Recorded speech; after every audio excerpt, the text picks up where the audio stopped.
Well, good afternoon, ladies and gentlemen. Thank you for taking the time out of your busy schedules to join our webinar today. We're going to be talking about something that's pretty topical because we're getting into the holiday season, end of year checklists, things to do. It's just basically good financial practice for yourselves to stay organized. My colleague Reuben is also here to talk a bit about DF Direct as a service, but that's what we'll be going over today in a couple different pieces. Just before we start, a few disclaimers to go through for compliance. The information presented is for educational purposes only and does not intend to make an offer or solicitation for the sale or purchase of any specific securities, investments, or investment strategies. Investments involve risk and, unless otherwise stated, are not guaranteed. So be sure to consult with a qualified financial advisor or tax professional before implementing any strategy discussed herein. And so with that,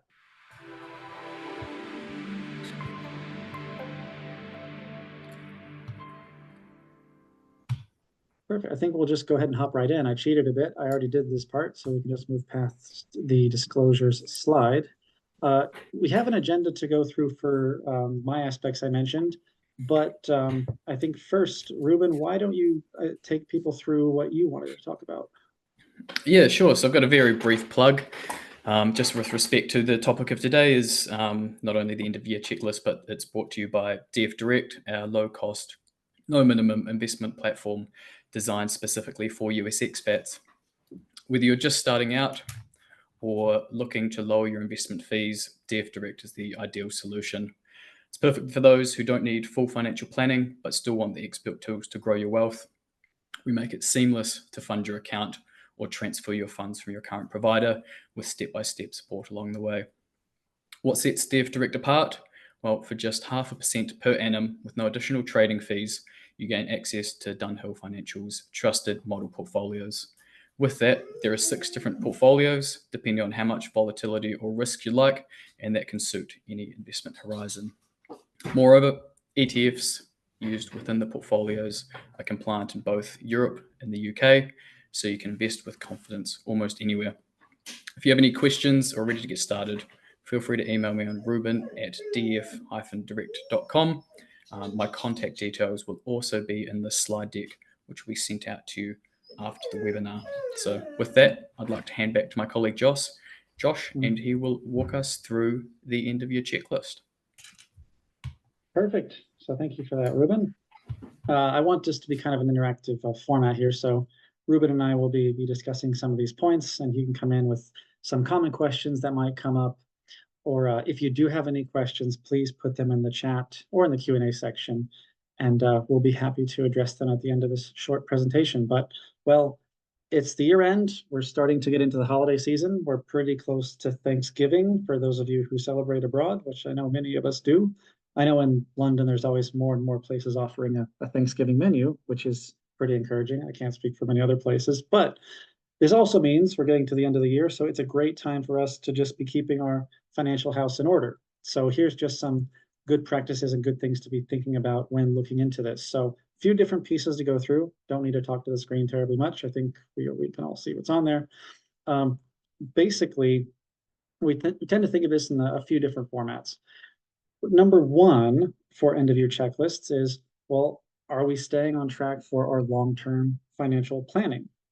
Now, for most of us, we will have some kind of workplace pension that we're paying into. So this is a great time for us to be reviewing how that pension is doing, which really, in one instance, that would mean, are we making the contributions that we're meant to be making?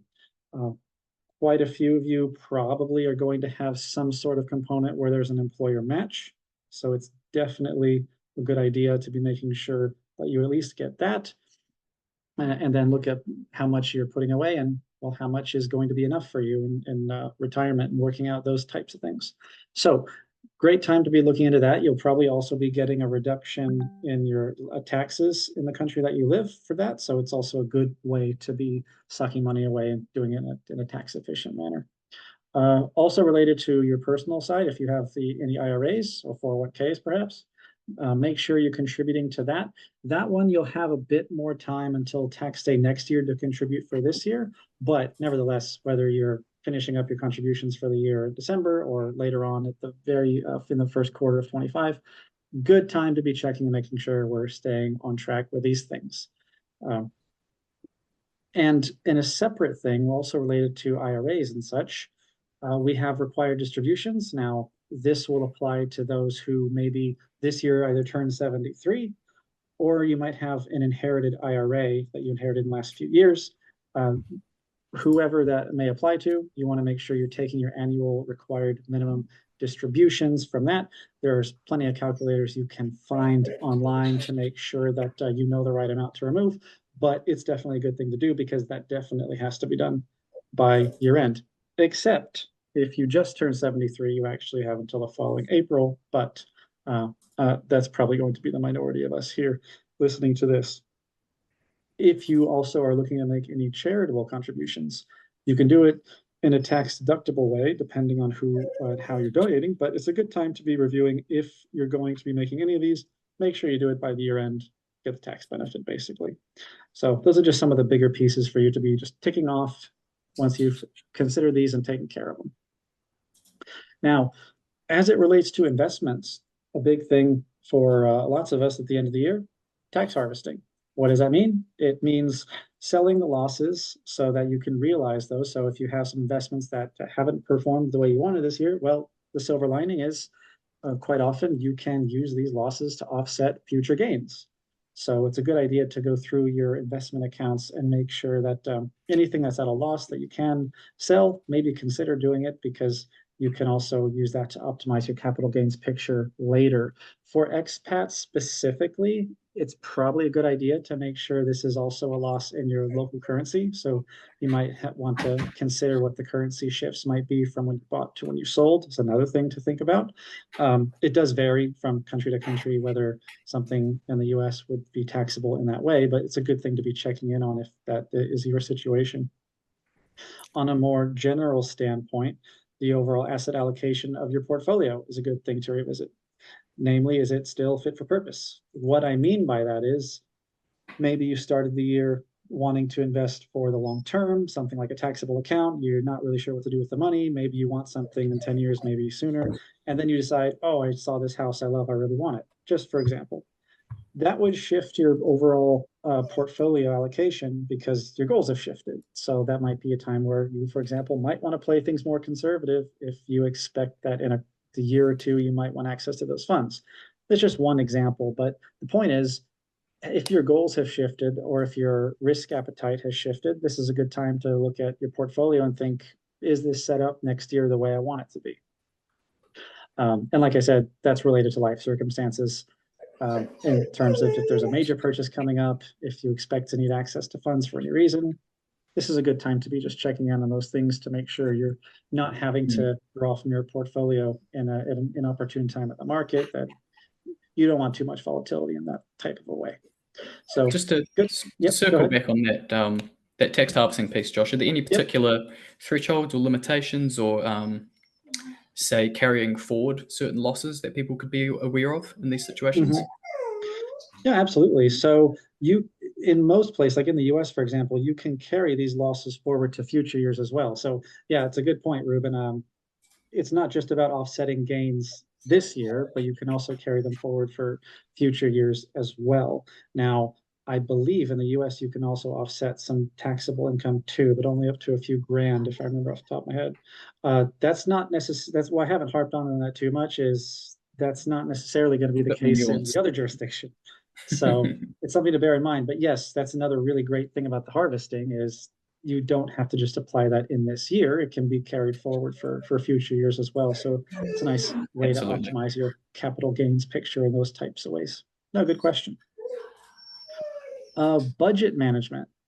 Now, Anne had a great webinar a couple of weeks back. So for those of you who are new to this or want to learn a bit more outside of what I'm going over, definitely check out our last webinar with Anne on the building blocks of a balance sheet. It's great. It's a wonderful intro for anybody looking to figure out where to start with this. But this is also a great time to be looking over your balance sheet.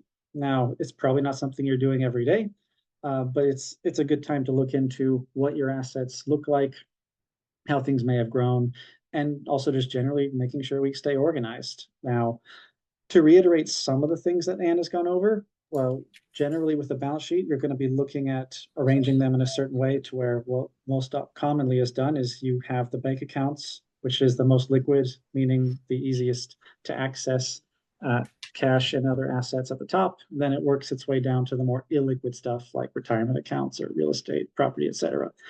Just keeping this updated is a really useful tool to make sure you're staying on track, because after all, you don't know how well you're doing until you know where you are, and that's essentially what the balance sheet gives you the power to do.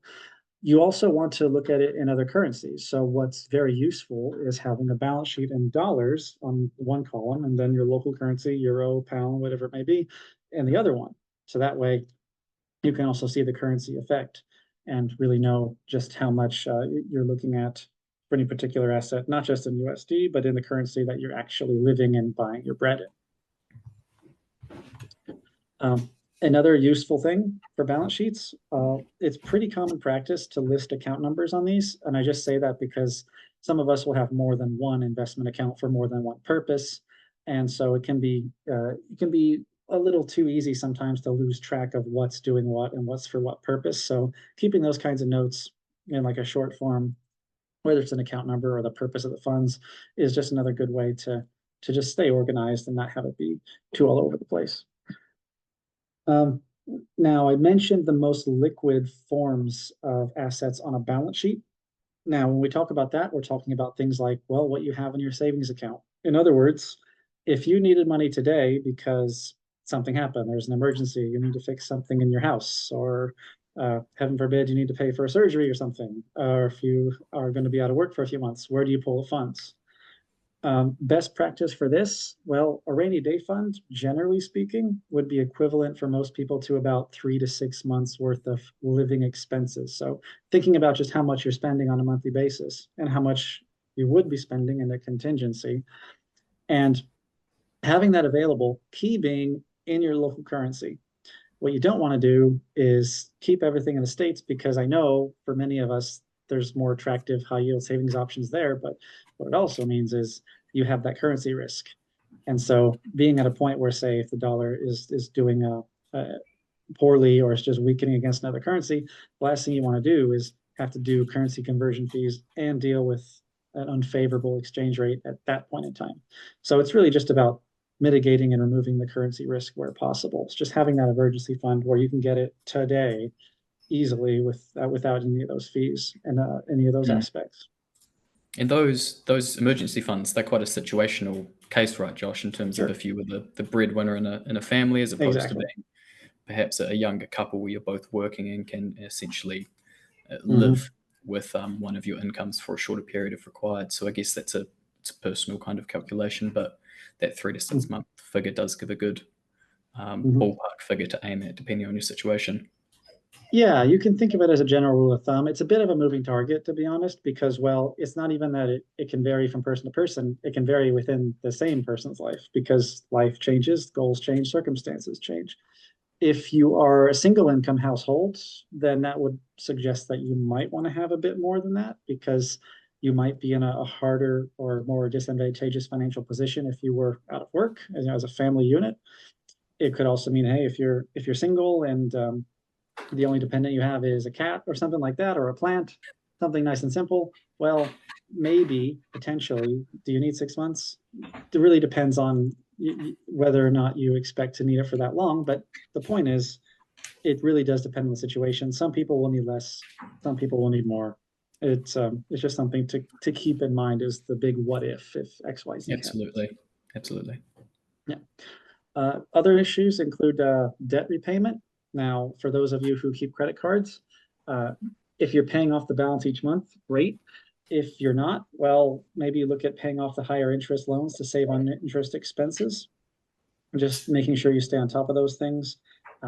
You might prefer alternative methods of debt repayment, like paying off the not necessarily the higher interest, but whatever is the smallest pieces of outstanding credit card debt you have, just to kind of get things going. But really, the more efficient way that we tend to recommend is just going after that higher interest, because, well, Yeah, the more you take care of that, the easier it gets to take care of the rest of the debt. Related to that is, speaking of credit cards, credit scores. That's something that's a good idea to be checking every year. So end of year seems like a great place to do that as well. For many of you these days, you should have access to this with banking apps on the US side. A lot of them started to offer this, which makes it nice and easy. For those that don't, it's nothing to worry about. It just means that you'll have to do a bit more clicking. There are resources out there like Credit Karma is one, Annual Credit Report is another that do allow you to check your credit in these types of ways, and just to see how it's doing, making sure that you're aware of all the credit cards you have open, that there isn't any unfavorable or unsurprising information on there. If you're not using a credit card, you may consider freezing your credit score if you don't intend to use it. And another thing that we see a lot is people using credit cards outside the US that are American credit cards. You don't necessarily think about the currency conversion fees that they charge on that end. So just some of the things to be thinking about there when you're looking at credit scores. Just make sure you're checking it, you're staying on top of it, and that you're considering aspects like the cards you have open, and making sure that you're not paying fees that you might not be aware you're paying. So that's that piece on debt management. Now, another one that's super exciting, I know, estate planning, everyone's favorite, right? This is something that quite often people don't think about because they don't consider it a priority. But the whole thing is, well, if we all knew the day we died, then we could be planning around it more easily. But that's not the world we live in. So what's useful to know here is, I know I keep saying this, but again, taking into account at the end of the year, what's changed in your life? Now, did you get married? Did you get divorced? Did you buy a house? Did you have a kid?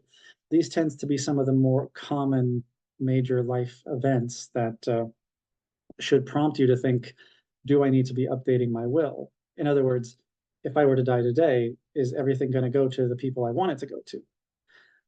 So it's a great time to just have a look and make sure it's still exactly what you'd like it to be.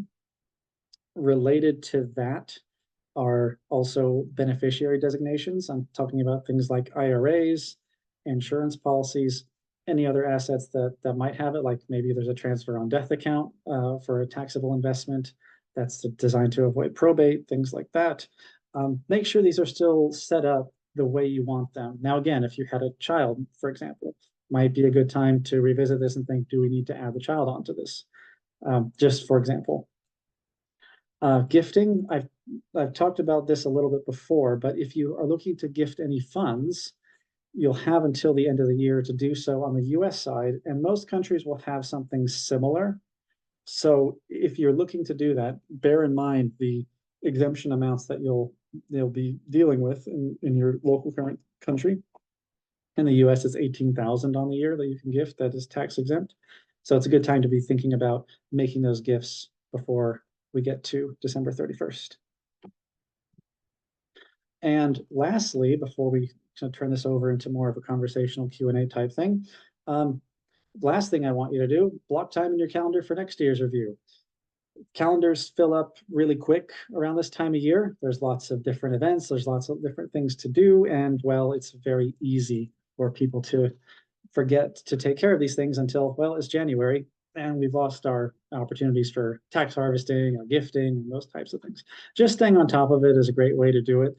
Maybe around this time of year, late November, early December, say, just having a look and spending some time and just keeping on track in those types of ways can just be as simple as setting the time to do it. And when you've forgotten all about it, it pops up in your phone, say, and oh, now we're that much better organized. Financial goals are another thing because, of course, the whole point of financial goals is that we meet the goals. Now, if there are goals that you've met this year, congratulations, that's amazing. And that's something you should definitely be proud of. The next thing, what's the next one we want to conquer? And then having that as part of your routine to just keep thinking about the next thing. What's after this? What's the next thing? Maybe I've got my emergency fund on track. Great. What's next? Well, maybe look at retirement contributions and maxing that out. Great. What's next? Well, where's the shorter medium term goals? Maybe it's education for your kids. Maybe it's saving for a house, but looking at it in those types of aspects. And not taking too much of a stance of trying to do everything at once, because then, well, I know the term we like to throw around is paralysis analysis, where it just seems overwhelming and you don't accomplish anything. But if you break it down and you just take it a step at a time, well, then we're empowered to just keep putting one step forward. And every time we conquer one of these goals and we do a review like this and we see that we have, it just makes it that much easier for us to be going after the next one. So those I are the was main things. Yeah, go ahead. sorry to interject, Josh. I was just going to say if I was looking to decide on how frequently I should perhaps review my finances like this, maybe with a more comprehensive review each year, would reviewing my position, say quarterly, half yearly, be advantageous as well, or are these types of things simpler with blocking out time once a year just to reflect on the past year and the year to come? I don't think of them as mutually exclusive. If there are particular goals you have that require more frequent check-ins, like I know some of us, maybe if you're in the UK, the tax year isn't the same as the US. So it might be a good idea to be doing this at a different time of year because, well, that tax year ends in April, for example. That it could be the case that you want to review it around them there as well. But there's room for more than just one thing here. Was there anything you had in mind about other times of year, Reuben? No, not in particular. I was just thinking, yeah, as you say, with those different calendar deadlines, depending on the jurisdiction, as to whether it was perhaps good practice to reflect on that. But as you say, if you're dealing cross-border, not only the currency aspects, but also different considerations like the deadlines to be cognizant of. Yeah, absolutely. It's a annual review is always a good thing to do. It doesn't have to be around this time of year, but it tends to be really appropriate because a lot of countries do work against the calendar year. But like I said, if there are any major shifts, is what I always tend to look at. Has anything changed in your life a lot? Did you move country? Did you change jobs? Those kinds of aspects. Those are very commonly the places where people tend to forget about some of these different aspects, and that's how your financial plan can start to drift off track a little bit. So it's a good thing to check in. Absolutely. Cool. Wonderful. Perfect. Well, I mean, those are the main things I wanted us to be covering today. So what I'd like to do is, Ruben, why don't we go ahead and open this up to any questions any of us have? We can also go over any pre-submitted questions that anybody had sent us earlier in the day or in the week, because I know we were reaching out about advertising these types of things, and make sure people get us any questions that they had. So we see these quite commonly, don't we? And the times that we spend talking with clients and such.